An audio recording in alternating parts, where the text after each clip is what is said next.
Hi, this is Dylan Jovine with Behind the Markets. Happy Monday. Boy, I'll tell you something. I've done a lot of dumb things in my life. I started an internet company in basically late 99, 2000, right at the top of the dot-com bubble. I moved in with the hot girl I met after a weekend in South Beach. I said, Twitter's never going to work. Who on earth is going to talk in 160 characters? Nobody. When I heard about the iPhone, I was like, wait, why would that work? That doesn't make any sense to me whatsoever. They're going to put an MP3 player with a telephone? I didn't get it. So yeah, I've done a lot of dumb things in my life, that's for sure. And a recent addition to that list was recommending Paramount at over 20 bucks a share, which is now at 11. It's down 50%.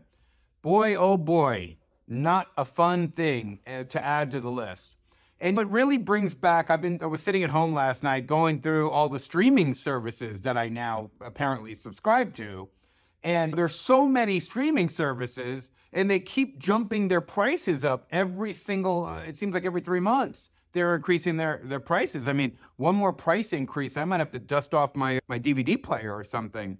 But what it really speaks to is, and what I did not perceive at the time I recommended Paramount, was how expensive it would be to attract new customers and to create the content to sell them the things they need. Remember, business is all about generating revenue, and business is all about getting new customers and selling them things. So in the getting new customers side, they have to spend so much money in advertising to bring on new subscribers to their service. Let's say they spend $100 to get somebody to sign up to their service, and they're charging, we'll call it 12 bucks, let's call it 10 bucks a month to make math simple. That means it takes them 10 months just to get their ad spend, the return on their ad spend back.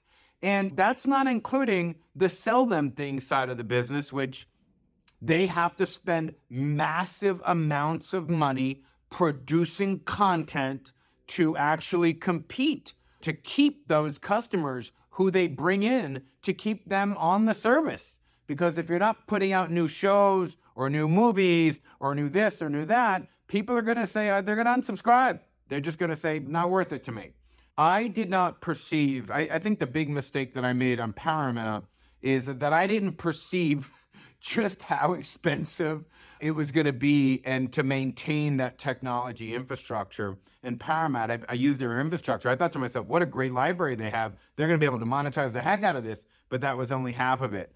Their technology is glitchy. Their app is glitchy. When you stop a show halfway through the show and you want to rewatch it an hour or two or the next day, it starts from the beginning. It's all sorts of glitchy. And it brings to the bigger point here. The bigger point is that it's hard for companies like that, independent studios basically, to compete with companies like Amazon, Netflix, Apple. These companies, the streaming business is like an afterthought to these companies. I mean, they can throw money at scale at producing things. So imagine there are 5 studios competing to win the rights to make this new show, this great new show. Who do you think's going to win the bidding war every time? It's going to be the big tech companies, the Netflix, the Amazon, the Apple. They're going to beat the smaller companies like Paramount, which is why there's massive consolidation happening in this space. And that's also why I haven't recommended selling Paramount. There's a deal in the works. They have an offer from Skydance on the table. They just got an offer this week from Edgar Bronfman, remember him? The guy who thought he could go from the liquor business to the music business. Wow. But that deal looks like it could pay shareholders about 35% more than today's current price. So I'm not recommending selling Paramount now, because we have a live deal, and one of those deals, the stock would be higher when that deal gets closer. But yeah, this is, chalk this up to mistake number 422 in my life, or 4022, I'm not exactly sure.